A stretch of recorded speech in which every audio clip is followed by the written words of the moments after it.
Felicita Blanco, dear sister, and we're still reading Saturnastra Marduke. This is chapter 14, part 3. It's a long chapter. Just how do you kill a god of death? Shalom answered, they die of old age. Some can be killed outside the domain. Others have a talisman or something that gives them their godlike powers. This one has no such thing. He has managed to extend his lifespan by devouring souls that he's supposed to shepherd. To make matters worse, he seems to have too much influence. Therefore, we cannot slay it even outside his domain. I suggest we disassociate his god powers from the host. I fear it will come to this. We need to attack his soul without risking our own, I said sternly. That is easier said than done, said Sivano. He added, a demon. That is what we need. What's the strongest demon that you know? My sister Karina can be pretty demonic, said Shalom, before doing a demon summoning ritual. We found ourselves at a crossroad. At the center was lit by a lantern. Karina bade us to fly up and observe her work from a distance, and then brought death into her world via one of the cracked mirrors. Once again, death was in an unknown land. This time he proceeded with caution. His last fight in the Hall of Mirrors had left him quite irritable. He assumed his normal form and he looked around cautiously. He frowned when he saw the dragon observing him from the top of a moon. His gaze was quickly distracted by the sight of Karina. In her realm, she wore a long white dress. It hovered in the same ominous fashion as Arasa's violet dress. Her face was covered by her long black hair. In a soft voice, she said, "Would you like to make a deal? I can make all your dreams come true." Sneering, Arasa coiled himself around Karina and he bit her neck. Pushing back, she said, "Immortality is a trait not only shared by the gods." Yawning a little, Death said, "I sometimes forget that pests like you exist in this universe." Don't you wish you could rest for all eternity?" asked my sister. "I am a death god, yet the idea of dying does not sound appealing," added Death, yawning again. "I would not mind if you got rid of those pesky intruders. I could in exchange for a soul." I know Death looked at the moon that we rested upon. "For the last time, I cannot give you Miranda's soul. Bersame's power prevents me from doing so." "I don't want her soul. There is one I desire in particular, a small tiny soul of a meaningless snake." This request left Death bemused for a bit. He said, "I don't remember ever eating the soul of a snake. As far as I know, only sentient beings perform funerals for my sake. Then again, some poor fool might have done a funeral for his pet snake at some point or another." Oh yeah, the time? 11 minutes. "I have escorted the souls of Dr. Kans into my domain on a regular basis." He opened his mouth and he took out a small golden narcissus flower. He gave it to my sister before saying, "This is the only snake soul that I could find within myself. It is very tiny, fragile, and worthless."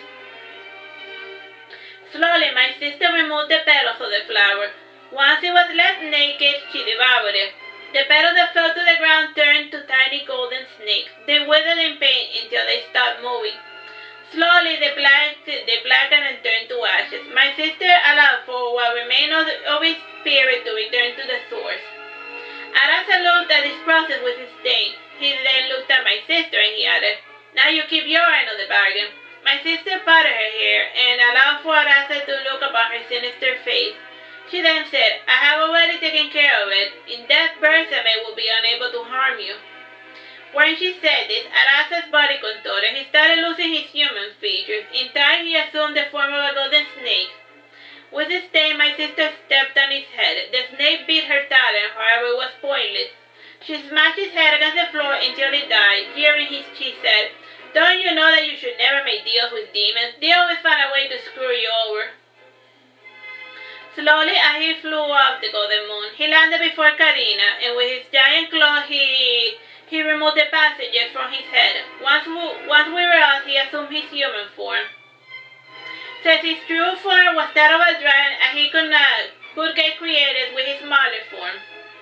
He chose the form of a boy with short red curly hair. His locks of hair only went as far as his neck. He wore a red scale robe. His eyes too were burning flames.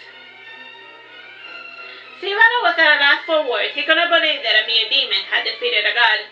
Seeing his perplexed face, Karina said, "This god was killed by his arrogance. In his lust for power, he had forgotten his true form. Originally, he was a smart serpent that became a god. It took eons for him to become what he is today. It was simple for me to ask indirectly for his soul." Cyrano asked, "What happens to his powers?" I mused a little before saying, "It depends. He might reincarnate into another body. If we are lucky, his powers will return to the source." Monkey King lifted what he remained of the snake. As he touched, it coiled around his hand. Smiling, he said, "So I see that Astra became a talisman." He removed the snake, which now had the appearance of a small bracelet. Of a snake-shaped bracelet. Swiftly, Sivano reached for the bracelet. My brother saw him reach for it. He leaped 4 meters away from Sivano. Standing on top of his staff, Monkey King said, "Don't you have enough power?" Whining, Sivano said, "Come on, I always wanted to be a god." Holding the bracelet, the Monkey King added, "Being a god is overrated. You work all the time, and at the end of the day, your followers never appreciate all the little things you do for them." Laughing, Karina said, maybe you could be like Hades, who kidnaps young maidens to live in the underworld with him." And then, like, the thing? 7 minutes, 53 seconds. "It would be nice to be worshipped for a change," said Sivano silently. "Worship too is overrated," at the Monkey King. "If you become a god, you will lose your free will. You will be forever enslaved to the role that you must fulfill." Sivano was silent after this conversation. My sister Karina released her aria, and we were allowed to, and we slowly made our way back to the realm of death. Since death had died, his domain was breaking down. Among the rising spirits, I saw my mother. I jumped past the moon and I landed before her. I took her spirit inside of me. I sheltered her deep within my heart. I saw above me the entire sky cracking, and above we could see the blue sky of the world of the living. The spirits too saw their escape. Like torrent, they flew up towards the heaven. The spirits have returned to the source. Sivana and I returned to our human bodies and to the world of the living, and my siblings returned to their respective homes.